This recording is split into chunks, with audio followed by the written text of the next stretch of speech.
नमस्ते दोस्तों, कैसे हो आप। आज मैं आपके लिए भगवान शंकर और मां पार्वती के विवाह की अनोखी कथा लेकर आया हूं, तो आप सभी ध्यान से सुने। भगवान शिव की बारात में आए थे हर तरह के प्राणी, सुने पार्वती और शिव के विवाह की कथा। भगवान शिव और पार्वती की शादी बड़े ही भव्य तरीके से आयोजित हुई। पार्वती की तरफ से कई सारे उच्च कुलों के राजा महाराजा और शाही रिश्तेदार इस शादी में शामिल हुए, लेकिन शिव की ओर से कोई रिश्तेदार नहीं था, क्योंकि वे किसी भी परिवार से ताल्लुक नहीं रखते। आइए जानते हैं आगे क्या हुआ। जब शिव और पार्वती का विवाह होने वाला था, तो एक बड़ी सुंदर घटना हुई। उनकी शादी बहुत ही भव्य पैमाने पर हो रही थी। इससे पहले ऐसी शादी कभी नहीं हुई थी। शिव, जो दुनिया के सबसे तेजस्वी प्राणी थे, एक दूसरे प्राणी को अपने जीवन का हिस्सा बनाने वाले थे। उनकी शादी में बड़े से बड़े और छोटे से छोटे लोग शामिल हुए। सभी देवता तो वहां मौजूद थे ही, साथ ही असुर भी वहां पहुंचे। आम तौर पर जहां देवता जाते थे, वहां असुर जाने से मना कर देते थे, और जहां असुर जाते थे, वहां देवता नहीं जाते थे। शिव पशुपति हैं, मतलब सभी जीवों के देवता भी हैं, तो सारे जानवर, कीड़े मकोड़े और सारे जीव उनकी शादी में उपस्थित हुए। यहाँ तक कि भूत पिशाच और विक्षिप्त लोग भी उनके विवाह में मेहमान बनकर पहुंचे। उनकी आपस में बिल्कुल नहीं बनती थी।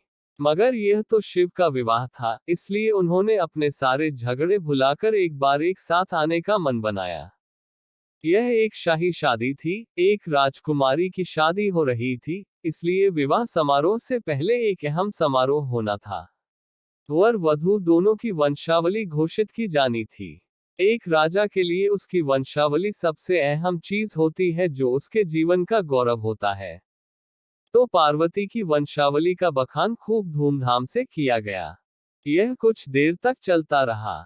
आखिरकार जब उन्होंने अपने वंश के गौरव का बखान खत्म किया, तो वे उस ओर मुड़े जिधर वर शिव बैठे हुए थे। सभी अतिथि इंतजार करने लगे कि वर की ओर से कोई उठकर शिव के वंश के गौरव के बारे में बोलेगा, मगर किसी ने एक शब्द भी नहीं कहा। वधू का परिवार ताज्जुब करने लगा, क्या उसके खानदान में कोई ऐसा नहीं है जो खड़े होकर उसके वंश की महानता के बारे में बता सके। मगर वाकई कोई नहीं था। वर के माता पिता, रिश्तेदार या परिवार से कोई वहां नहीं आया था, क्योंकि उसके परिवार में कोई था ही नहीं। वह सिर्फ अपने साथियों, गणों के साथ आया था, जो विकृत जीवों की तरह दिखते थे। वे इंसानी भाषा तक नहीं बोल पाते थे और अजीब सी बेसुरी आवाजें निकालते थे। वे सभी नशे में चूर और विचित्र अवस्थाओं में लग रहे थे। फिर पार्वती के पिता पर्वतराज ने शिव से अनुरोध किया, कृपया अपने वंश के बारे में कुछ बताएं। शिव कहीं शून्य में देखते हुए चुपचाप बैठे रहे। वह न तो दुल्हन की ओर देख रहे थे, न ही शादी को लेकर उनमें कोई उत्साह नजर आ रहा था। वह बस अपने गणों से घिरे हुए बैठे रहे और शून्य में घूरते रहे। वधू पक्ष के लोग बार बार उनसे यह सवाल पूछते रहे, क्योंकि कोई भी अपनी बेटी की शादी ऐसे आदमी से नहीं करना चाहेगा, जिसके वंश का अता पता न हो। उन्हें जल्दी थी, क्योंकि शादी के लिए शुभ मुहूर्त तेजी से निकला जा रहा था। मगर शिव मौन रहे। समाज के लोग, कुलीन राजा महाराजा और पंडित बहुत घृणा से शिव की ओर देखने लगे और तुरंत फुसफुसाहट शुरू हो गई, इसका वंश क्या है? यह बोल क्यों नहीं रहा है? हो सकता है कि इसका परिवार किसी नीची जाति का हो और इसे अपने वंश के बारे में बताने में शर्मा रही हो। नारद मुनि ने इशारे से बात समझानी चाहिए। फिर नारद मुनि, जो उस सभा में मौजूद थे, ने यह सब तमाशा देखकर अपनी वीणा उठाए और उसकी एक ही तार खींचते रहे। वह लगातार एक ही धुन बजाते रहे, टून टून टून। इससे खींचकर पार्वती के पिता पर्वतराज अपना आपा खो बैठे, यह क्या बकवास है। हम वर की वंशावली के बारे में सुनना चाहते हैं, मगर वह कुछ बोल नहीं रहा। क्या मैं अपनी बेटी की शादी ऐसे आदमी से कर दूं? और आप यह खिजाने वाला शोर क्यों कर रहे हैं? क्या यह कोई जवाब है? नारद ने जवाब दिया, वर के माता पिता नहीं है। राजा ने पूछा, क्या आप यह कहना चाहते हैं कि वह अपने माता पिता के बारे में नहीं जानता? नारद ने सभी को बताया कि भगवान स्वयंभू है। नहीं, इनके माता पिता ही नहीं है। इनकी कोई विरासत नहीं है। इनका कोई गोत्र नहीं है। इसके पास कुछ नहीं है। इनके पास अपने खुद के अलावा कुछ नहीं है।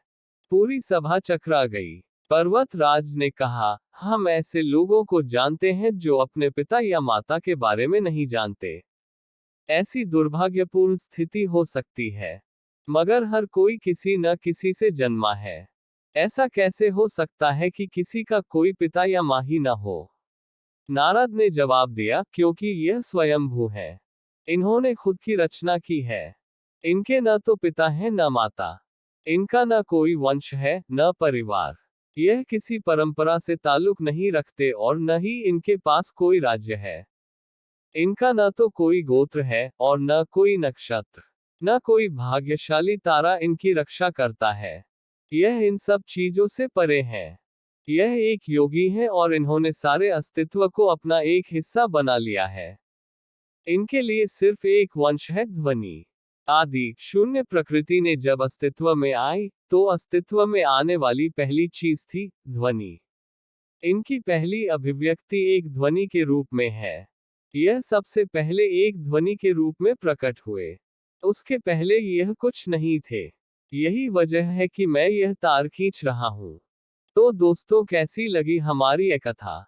अच्छी लगी हो तो हमारी वीडियो को लाइक करें, शेयर करें और सब्सक्राइब करें।